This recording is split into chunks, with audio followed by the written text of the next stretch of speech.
Uh, Hi, thank you so much for tuning in again this bright morning. We thank God for everything. We thank God for each one of us. So I'm so glad that I have this chance again. I have gone to do a bit of research because I really love you and I want to bring out my message very clear to you viewers. So I'm glad again today to do a video about predictive programming. Predictive programming it is just a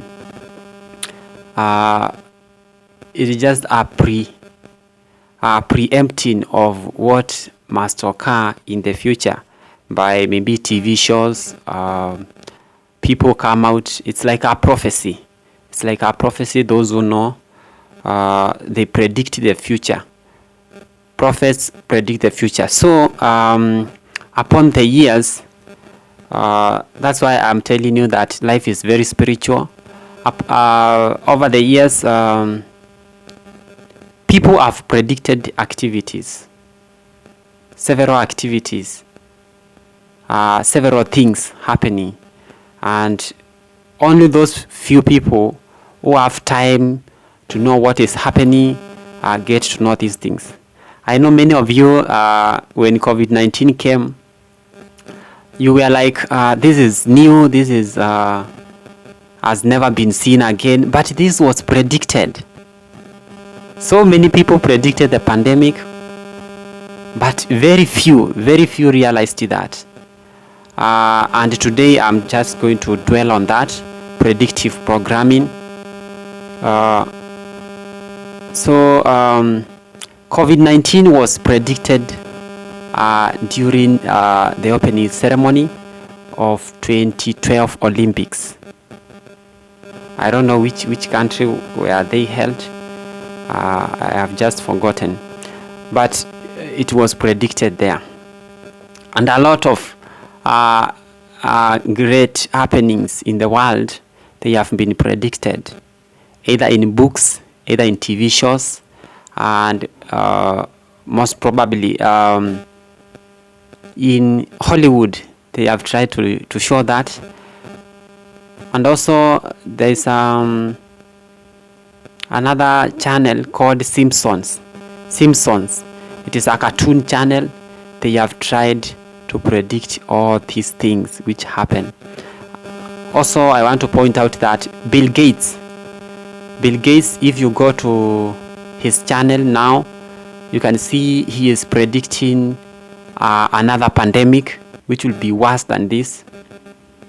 And he predicted in 2015 about coronavirus. He predicted and he wanted to warn people and for people to prepare. So life is very spiritual. And do you ask yourself, why? How do they know these things? And why do they bring them out? I told you this world is under the rulership of Satan. And Satan reveals these people, because if I tell you today Hollywood, it is another big mess, you will not believe me. But Hollywood, it is, I can say it is not for God. I can say it is not for God. It is promoting sexual immorality, homosexuality, lesbianism, and all those things. God is saying no. They are big sins. Don't say homosexuality is okay. Don't say lesbianism is okay. So in this video, long story short, I would because I uploaded a video and then the YouTube gave me a strike. I tell you, we are being fought day and night by the social media. Because whatever I'm going to show you, it is a video which I would have uploaded. It is not for me. And what has been there, it is when you upload a video which is not yours, you cannot monetize that video. That has been the penalty of uploading another person's content. for me, I never wanted to be paid. I just wanted people or my audience to get the word.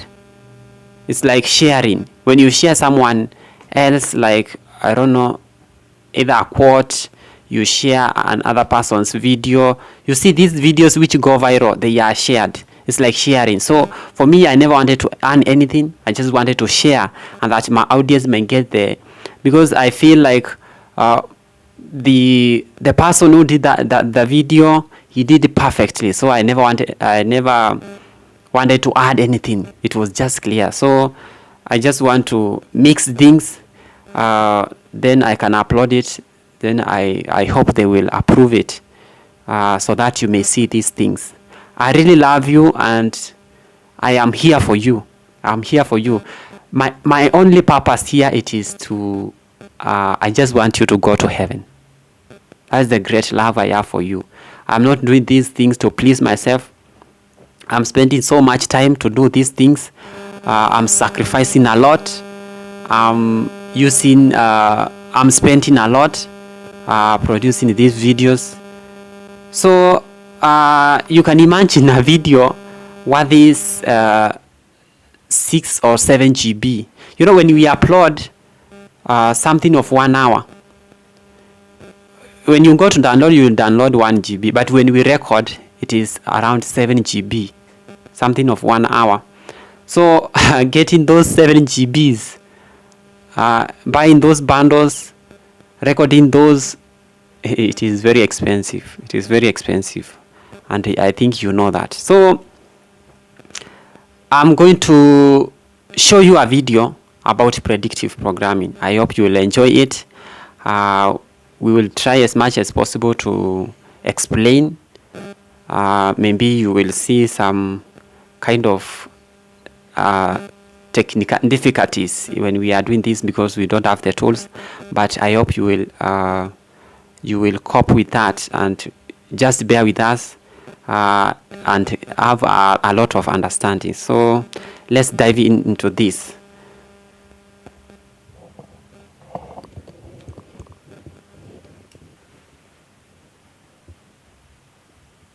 Programming. It's a mind control technique that so many people are not conversant with, but you actually get to be a part of it every day of your life, yet you don't know what it is. And we're going to start by defining predictive programming, okay? And here is how Alan Watt described or defined predictive programming. It says, predictive programming is the theory that ideas, situations, and new technologies are carefully written into movies, TV shows, and books to groom the general population into accepting societal changes.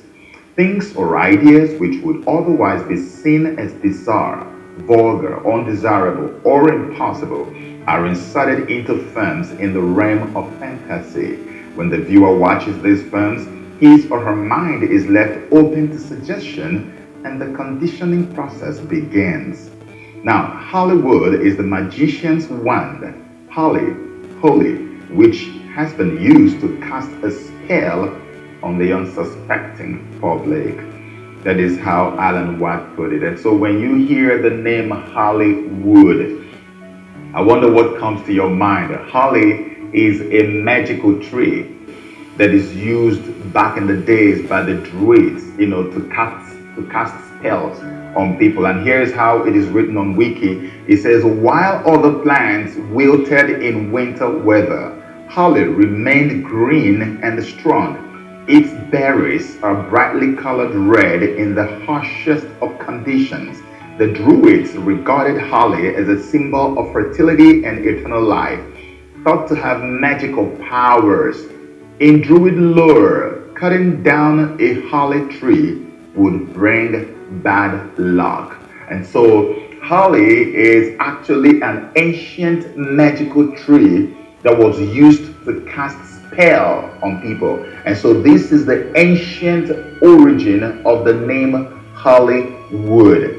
And that's why Hollywood has become like a magician's wand with which spells are cast on the general population, with which predictive programming is dished out in our world. Just Google Hollywood tree meaning and you'll see it. Hollywood derived its name from an ancient magical tree.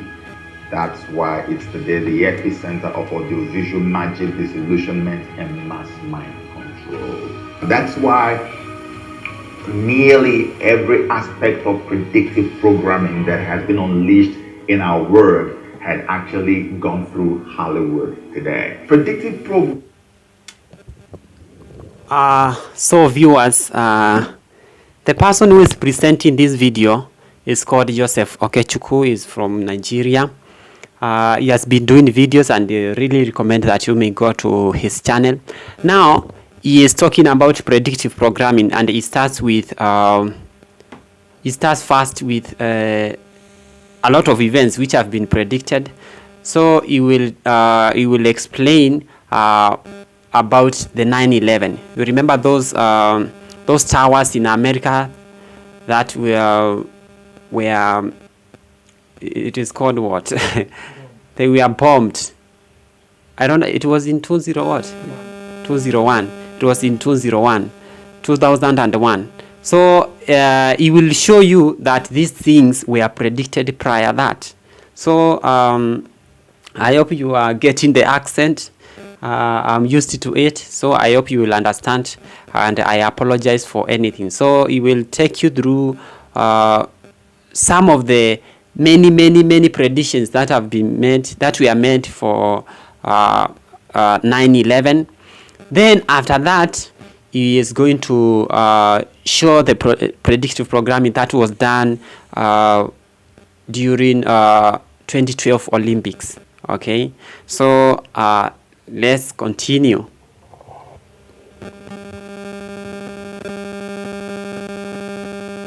Is a process by which certain things that we deem bizarre and intolerable or unacceptable to the society are squeezed into movies, into comic books, into music, into all kinds of entertaining platforms, so that when you consume those things, when you see them in those platforms, your mind, your brain begins to condition subconsciously. You begin to indirectly accept those things, so that when they eventually show up in our lives, in the society, or maybe introduced by the government, you can easily accept them. For instance, before it was cute for women to dress naked almost like open up everything and bear it all out on the street. They showed you that in the movies. For many years, you were accepting all of that. And then all of a sudden, now we see people dressing almost naked. You see people now in the media, on Instagram, showing up everything. It's okay now to be naked completely. Before, it was cute to take up the gun and shoot somebody on the street and, be proud about it. You had seen it in so many movies, so many music videos. Before, it was okay for you to smoke weed or to snort cocaine out there. You had seen all of that until it became accepted subconsciously in your mind. And then when it became a mainstream thing in our world, everybody just simply accepts it. So predictive programming is used strongly by the Illuminati. Something that is so bizarre that you can't even think or imagine, they will squeeze it into movies. That's what Hollywood is there for. It's like a spell that is cast on your mind. And because there are two ways you perceive, there are two perceptive mediums that you have. You have the conscious and the unconscious. So the conscious perception that you have is that you're just watching something going on, and your normal consciousness, your conscious self is seeing it and taking it and, making sense of it. But there is a subconscious part of you that is taking in things that your own conscious self cannot see. So this I that you have rules the conscious, the real conscious you now, but the inner eyes are in charge of the things that these eyes cannot see. That's why when they quote things that appear very briefly in movies or in videos or on TV, your physical eyes didn't catch it, but your inner eyes caught all of that and stored it in. And the way the inner eyes or your subconscious mind picks up information is that when it takes information, it slows it down. It tries to understand it, internalize it, and it prints it in your soul. It becomes a part of you. That's what predictive programming. So you are being programmed like a computer to accept this thing in the future when it happens. That's why when they wanted to do 9/11, which I'm going to show you right now, a lot of predictive programming happened with 9/11 before 9/11 eventually happened. And so whatever they told you was the cause of 9/11, everybody accepted that because they had already been telling you that lie through movies and music and books and all other media before it eventually happened. Predictive programming. I am going to bring down all the churches in the world in 2030, and they start from 2005 to program you that bringing churches down and killing all the people inside is okay. They will put it in the form of a movie so you don't blame anybody for it. And by 2030, it happens, and you go like, well, it's just one of those things. Predictive programming. Predictive programming is a wake-up call to every person alive who thinks that events of global impact or magnitude are mere coincidences. No, they're not. Everything is planned ahead of time. Did you see how many times humanity was programmed to accept 9/11? There are more than 61 to maybe 70 videos and references of predictive programming that happened with respect to 9/11, right? And I'm going to show you just a few of them so you can see how that humanity was programmed to accept 9/11, or rather to accept the narrative of the government when 9/11 eventually happened. 9/11 was not something that just happened like an accident. They started programming people for it since the 70s, 80s, and 90s. 1949, Porky Pig and Charlie Dog cartoon. Look! What's that? Look! It's the towers! They're falling! 1970, 30 Seconds Over New York, book by Robert Bacard.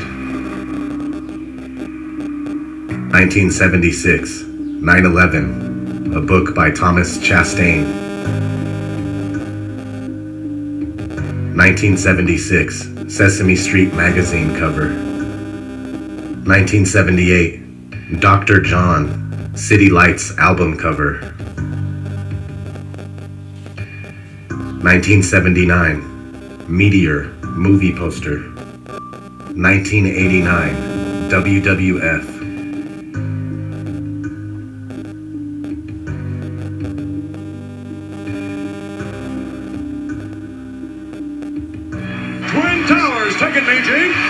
At this time, the slickster, a key of the African dream and a big boss man. Gentlemen, is this the match you wanted all along, or are you going to continue your terrorist attacks on the mega powers and the defenseless Elizabeth? What do you want? All right, thank you, Vince McMahon, Hulk Hogan, Macho Man Randy Savage, the lovely Elizabeth. Three people working as one with one goal in mind: to defeat, or should I say demolish, the Twin Towers. Hulk Hogan, you talked about the Triangle of Love. Jesse Ventura says there's a problem. Explain. Well, you know me, Gene. You got right to the heart of the matter with that question, brother. It's the love, man, that's going to supercharge the mega powers and tear down the Twin Towers. Yes, man. What were your thoughts then? Oh, yeah, Mean Gene, I can still feel the pain when that cold steel bit into Miss Elizabeth's wrist right there. And when her muscles were torn, my muscles were torn. When her bone was bruised right there, I felt the pain. Hulk Hogan felt the pain, and I can still feel the pain right now. And Hulk Hogan, that pain won't stop until the Twin Towers come crumbling down. Oh, yeah, right now tonight on prime time, yeah. 1991, Terminator 2.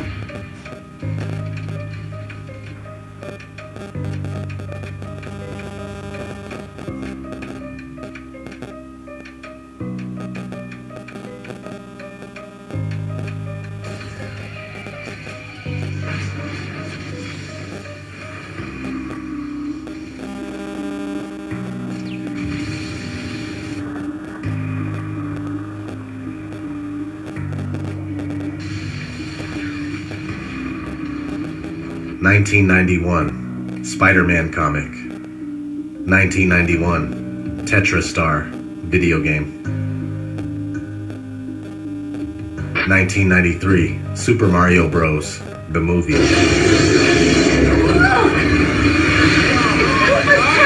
1994, Iron Man cartoon, Season 1, Episode 5. Unidentified warplane sighted heading for New York City. Our detection system shows nothing. Mayday! Mayday! New York is under attack! Intercept and destroy! A force field is shielding the warplane. It's getting through.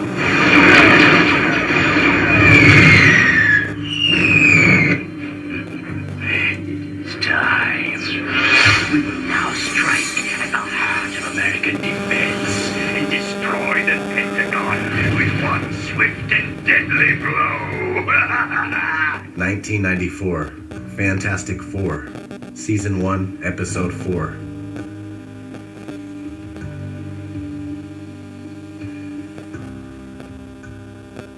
1994, Viceland magazine article.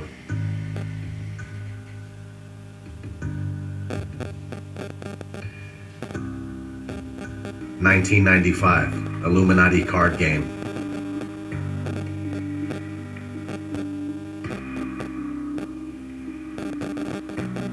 1996, The Long Kiss Goodnight. 1993, World Trade Center bombing, remember?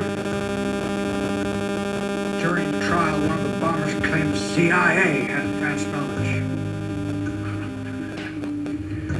A diplomat who issued the terrorist visa was CIA.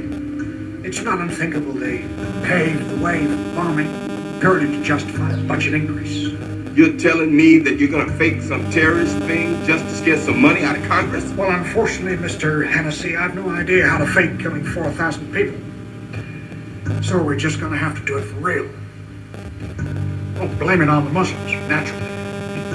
Then I get my funding. Good night, old girl. 1997, The Simpsons, Season 9, Episode 1. Oh, I'd love to see New York. We could all go with the bus company's special super sitter fare. $9. 1998, Armageddon. Well, you know why? Because this is New York City. Anything could have happened. Listen to that. It could have been a terrorist bomb, a dead body, somebody shot, stabbed. And it's Friday payday, too. Somebody probably jumped and get that paycheck. 1999, Batman Beyond, Season 2, Episode 12. Vibration, it's gonna knock down the towers.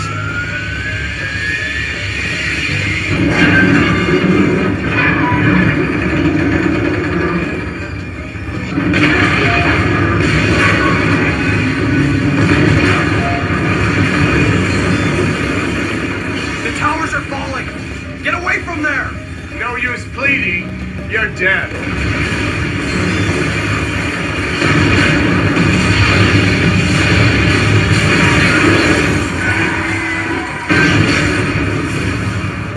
1999, Fight Club.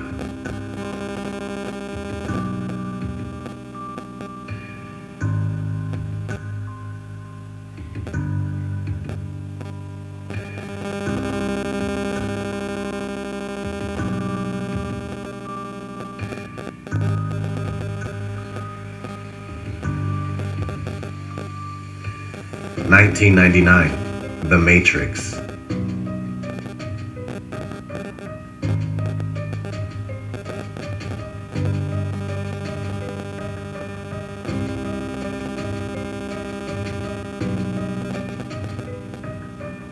2001, June, just months before the events took place. The Coop Party Music album cover. So as you can see, you were programmed to accept 9/11 many years before it happened. Ebola virus, people were programmed to accept it before it broke.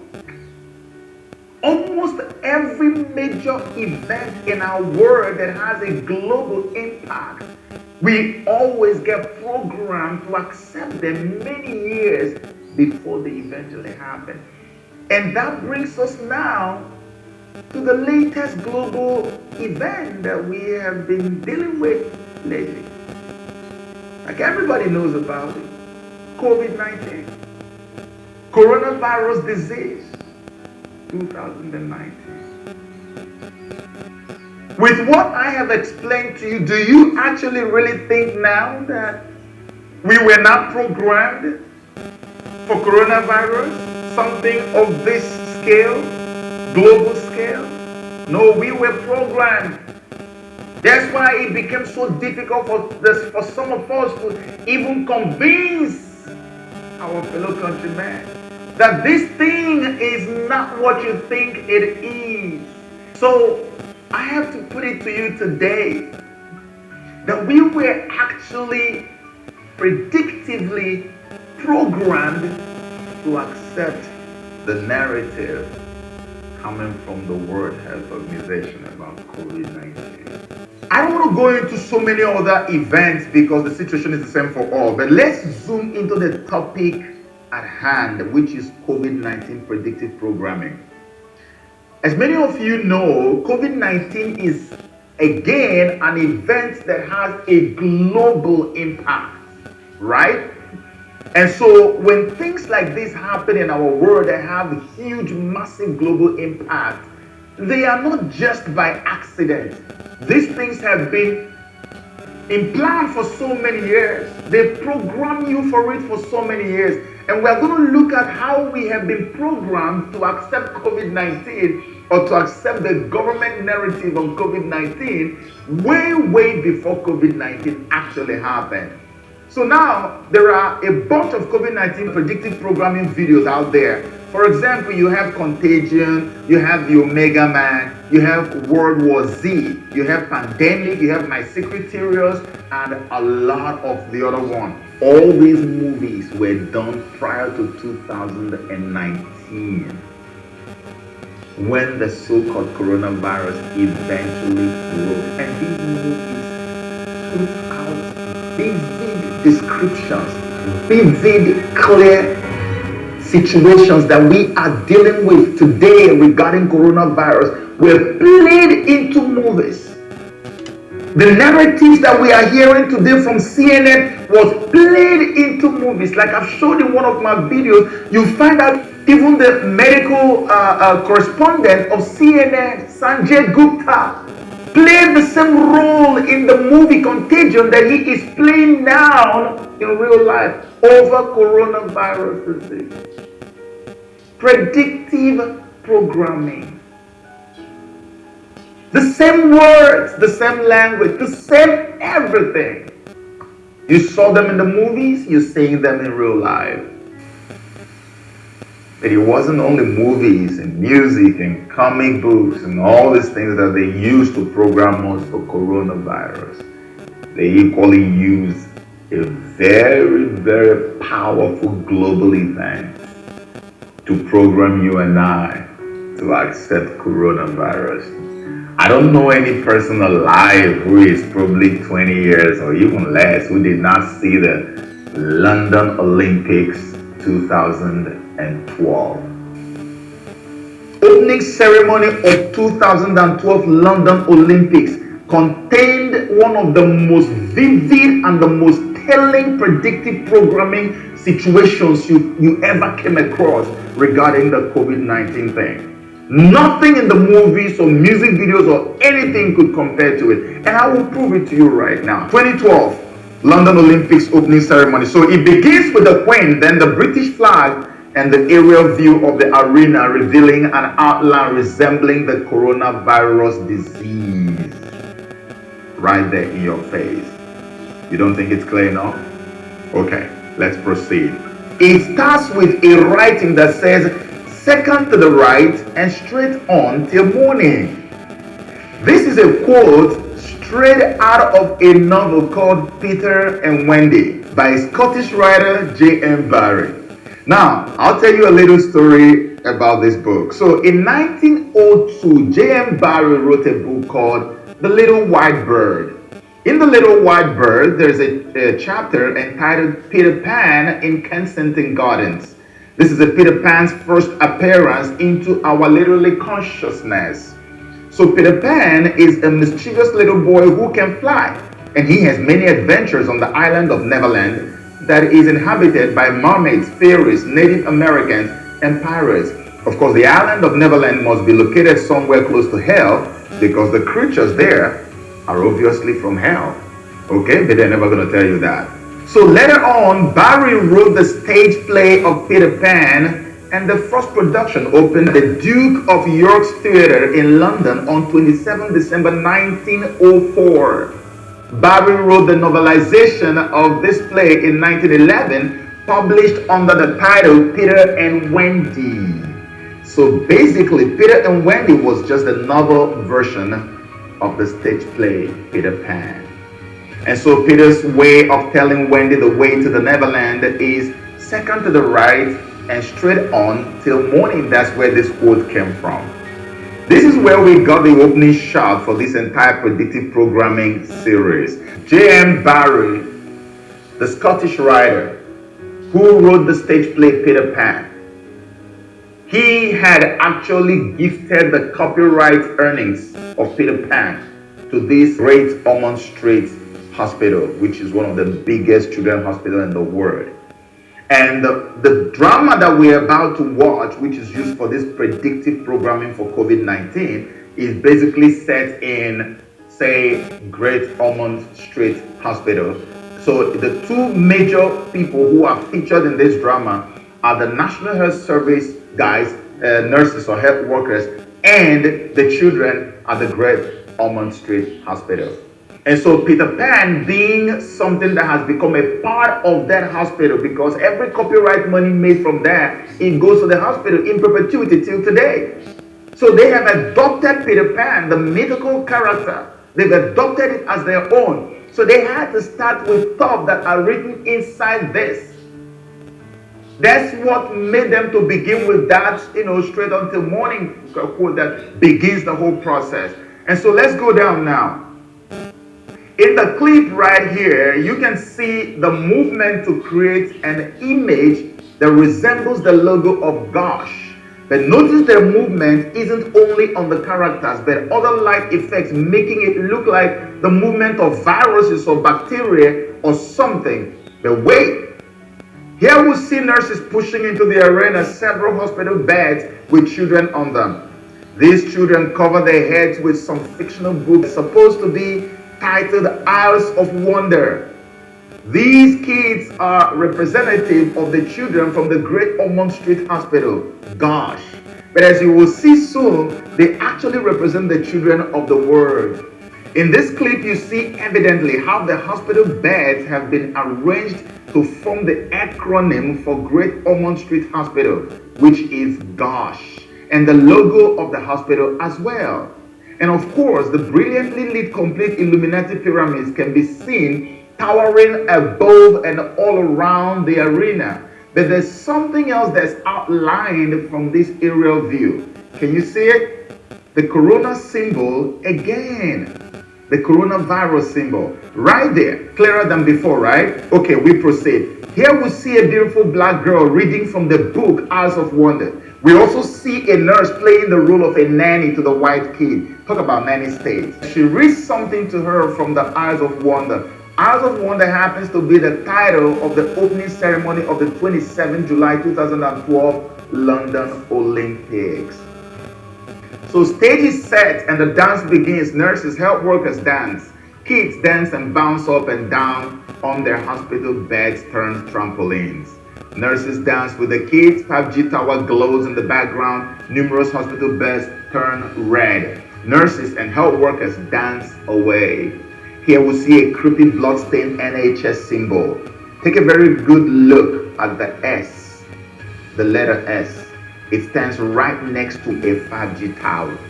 Notice that as the tower emits radiation, the S becomes more reddened from exposure to radiation, then followed by H, which is next to S.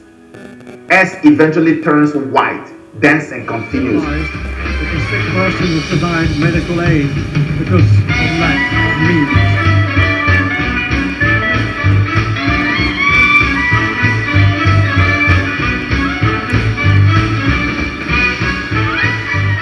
The NHS appears again all white, and suddenly both N and H and S are red, and S begins to disintegrate and disperse.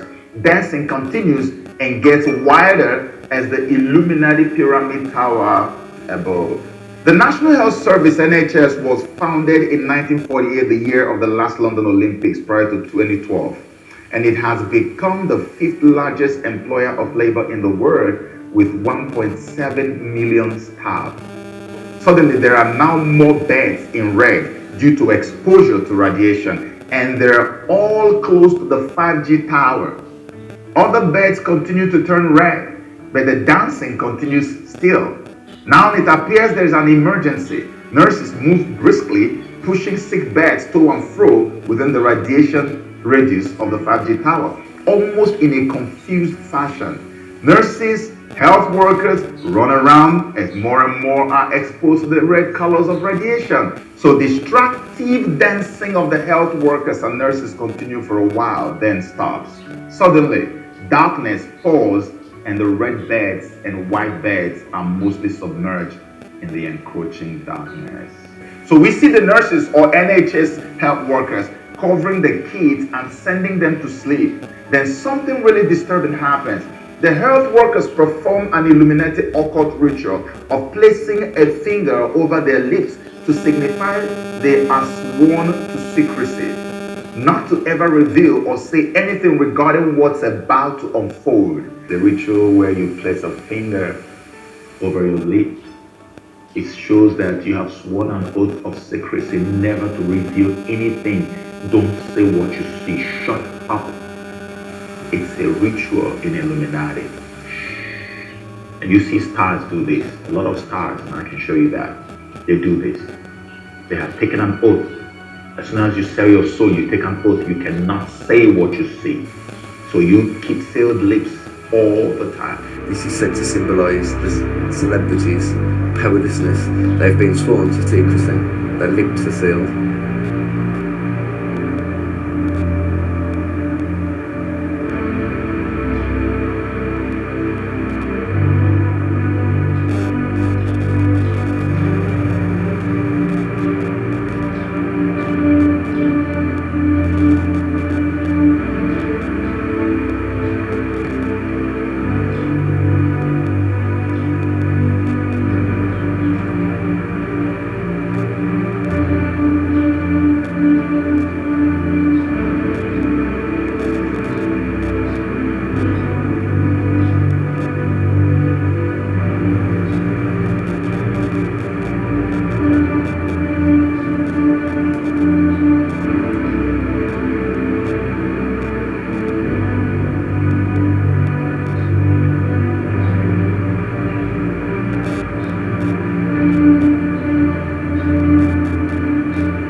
I want to show you how many times this ritual was performed simultaneously. Let's start here.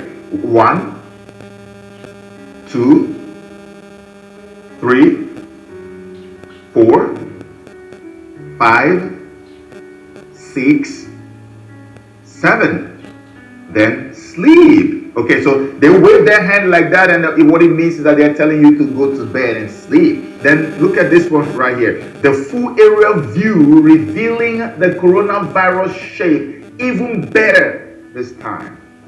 It stays on the screen longer than any other frame in the whole show, just so that it registers prominently in your subconscious. And right after that bold statement, the ritual continues for the 8th time, for the 9th time, and then the way to sleep and stay asleep. And here again, your coronavirus symbol, all in your face. The nurses and health workers, after putting the children to sleep, knowing that they are part of the plan of what is about to unfold, you know what they did? They played that ritual. And I counted at least 9 times that they performed that ritual in front of the whole world. That look, nobody should talk. Nobody should talk. Keep quiet. Don't say a word. Don't say a word. The oath of secrecy. As the drama unfolds, do not say what you know. Do not say what you see. Never. Then the nurses and health workers go into hiding, giving way for the evil plan